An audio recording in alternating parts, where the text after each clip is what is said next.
Hello health champions! Today we're going to talk about 10 skin signs that suggest that you may have diabetes or a poorly controlled blood sugar or insulin resistance. The first sign is dark patches on the skin, also known as acanthosis nigricans. These are going to occur where the skin creases, where it stretches or folds, and you find them on the neck, armpit, and groin primarily. And we'll have some pictures for you toward the end. I've blurred the images in the first half here because a lot of people don't like to see really graphic stuff, and some of these get pretty gross. So if you want to see them, stick around and we'll show those to you at the end. These patches can have a little bit of a velvety feel to them also. And when we're talking about these signs, we want to understand a term called pathognomonic, because most of these signs are not pathognomonic.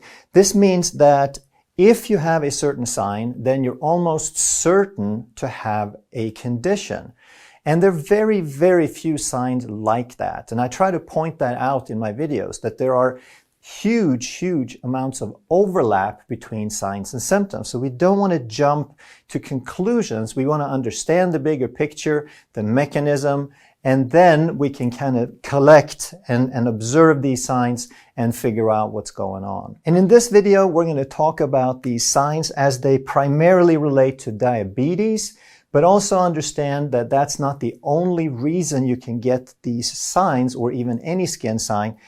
You can also get them from allergies and autoimmune disease. Those are very, very common. Number 2 is skin patches, and these are a little bit more aggressive, very inflamed. They're called necrobiosis lipoidica. And that, again, it's a medical term. They're just using Latin and Greek to describe what they see, and they're seeing dying tissue that looks kind of like fat, like lipid. This can be yellow, red, or brown, and it's fortunately pretty rare.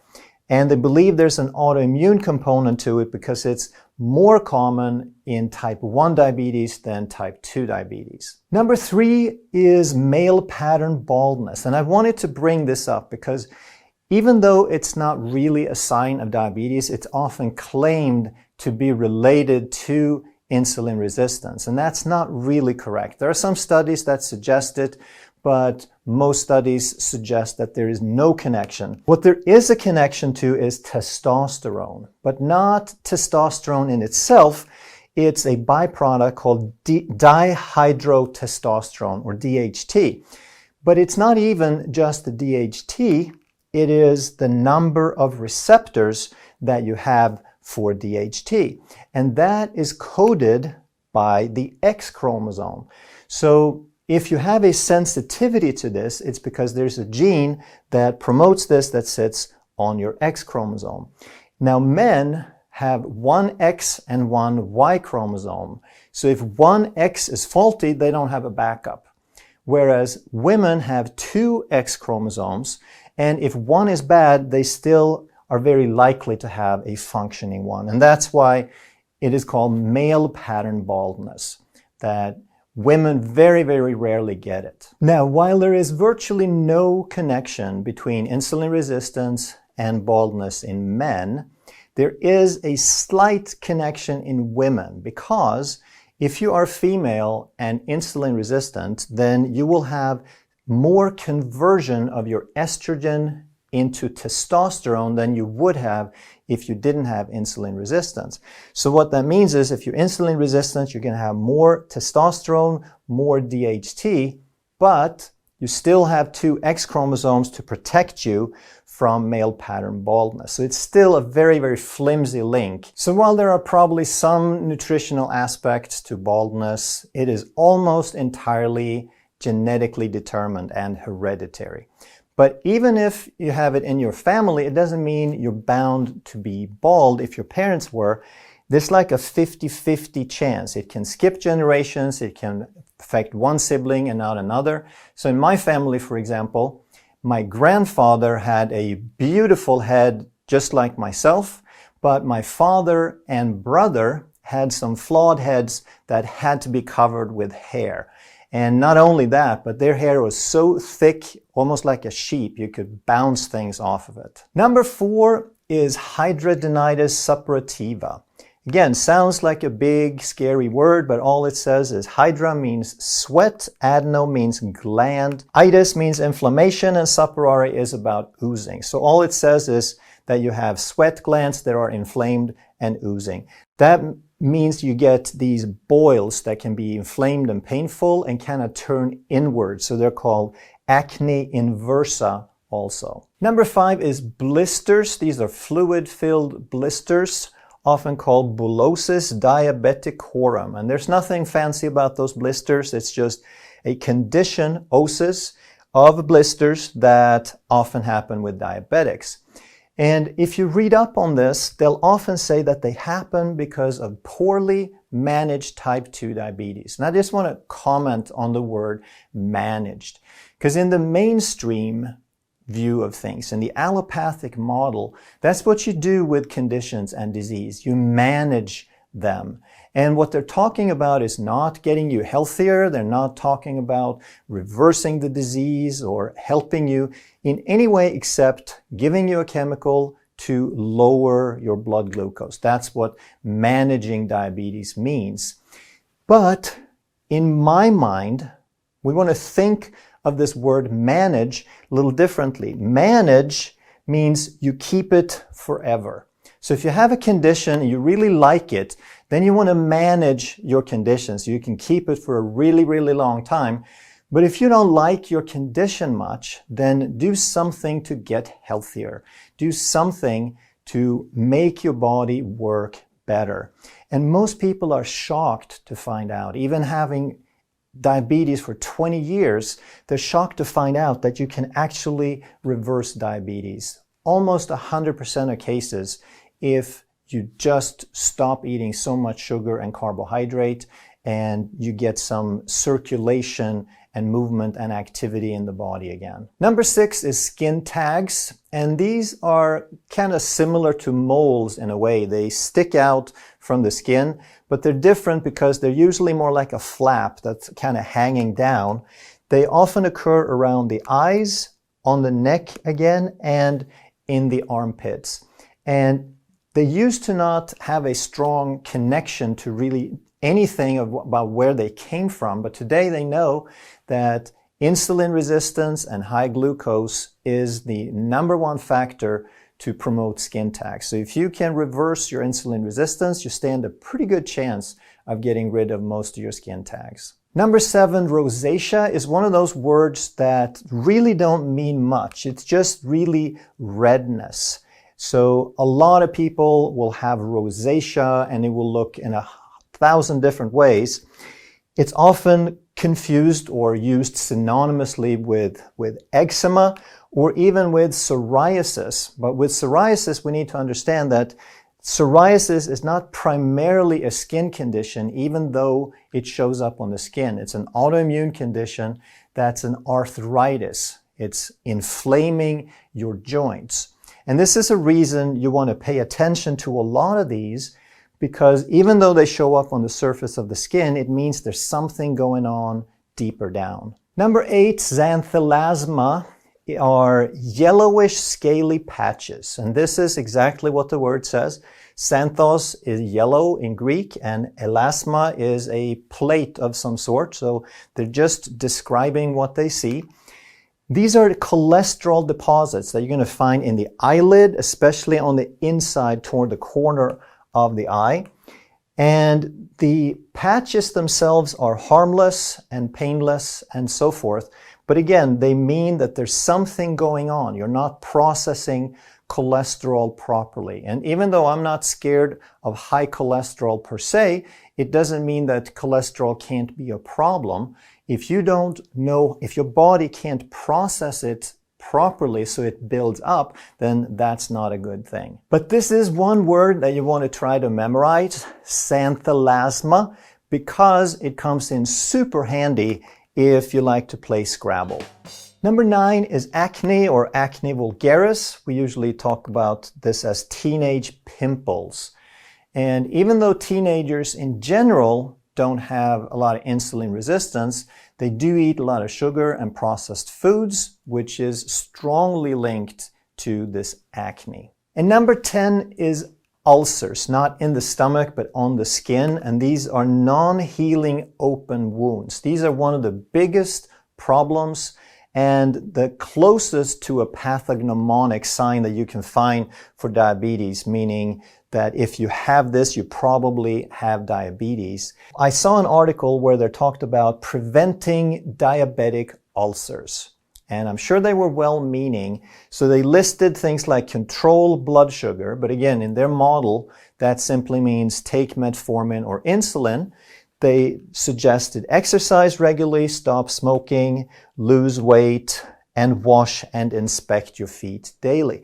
Now, there's nothing wrong with these suggestions, but I'm just wondering, why isn't there anything on the list about stop eating sugar and reduce your carbohydrate that drive the insulin sky high?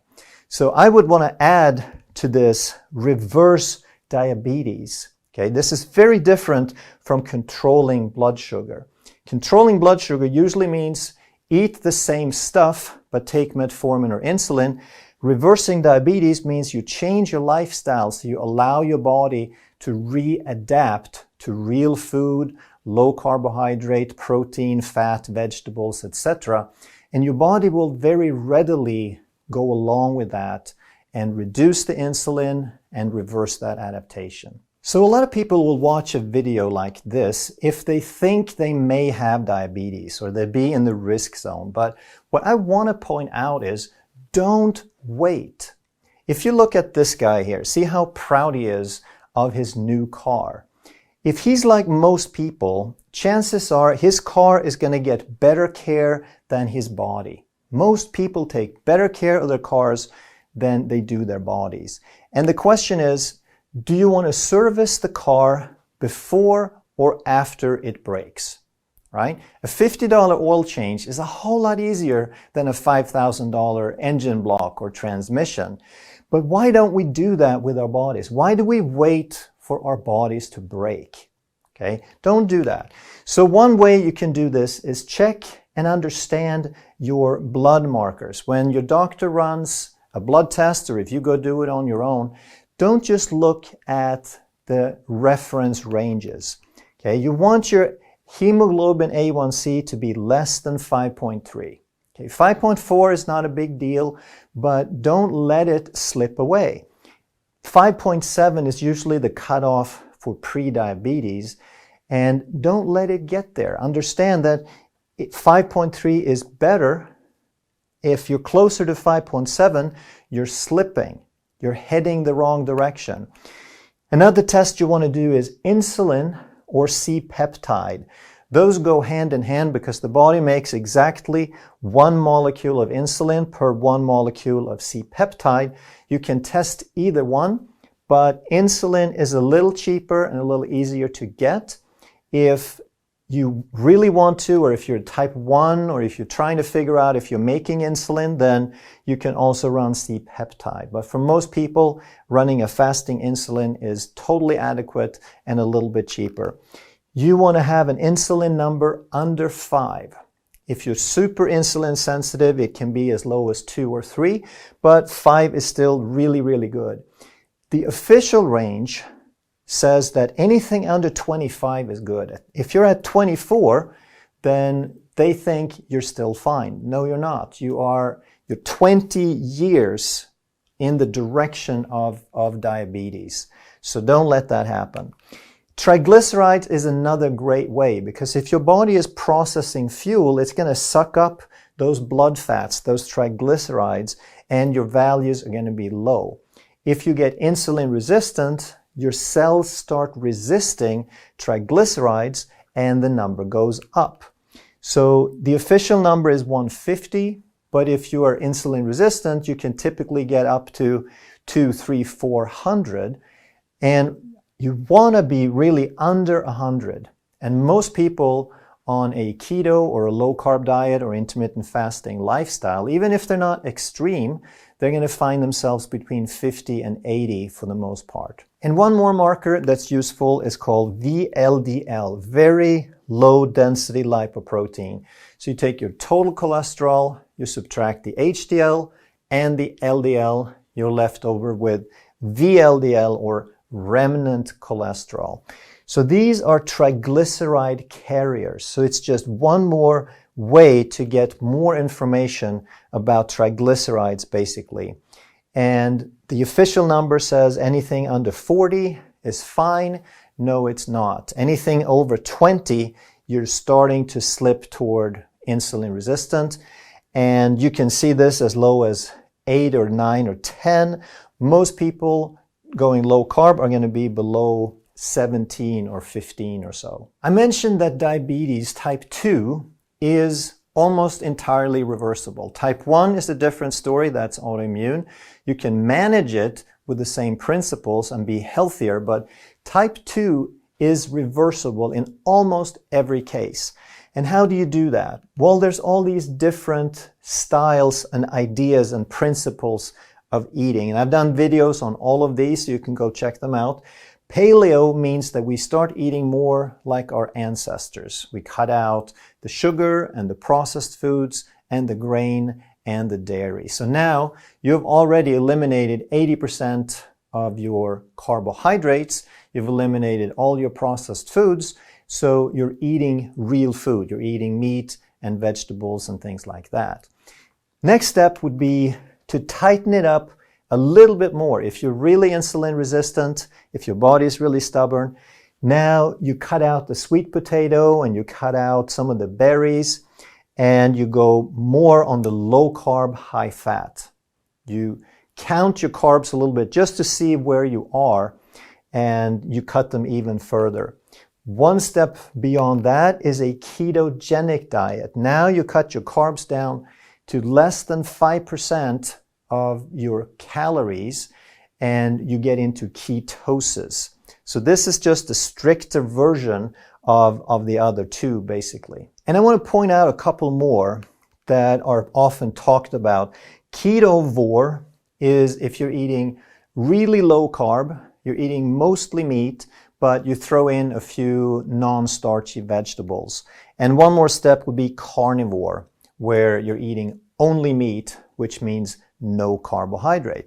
And some people suggest that the reason that you can improve your skin is that the carnivore has 0 carbohydrate. Well, it can be helpful, but that's not the reason that carnivore can help.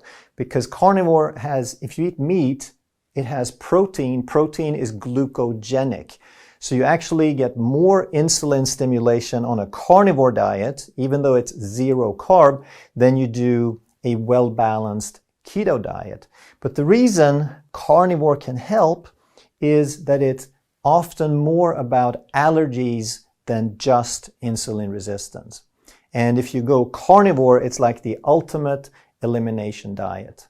And another way to do a similar thing, if you don't want to go all meat, is called an autoimmune paleo or AIP.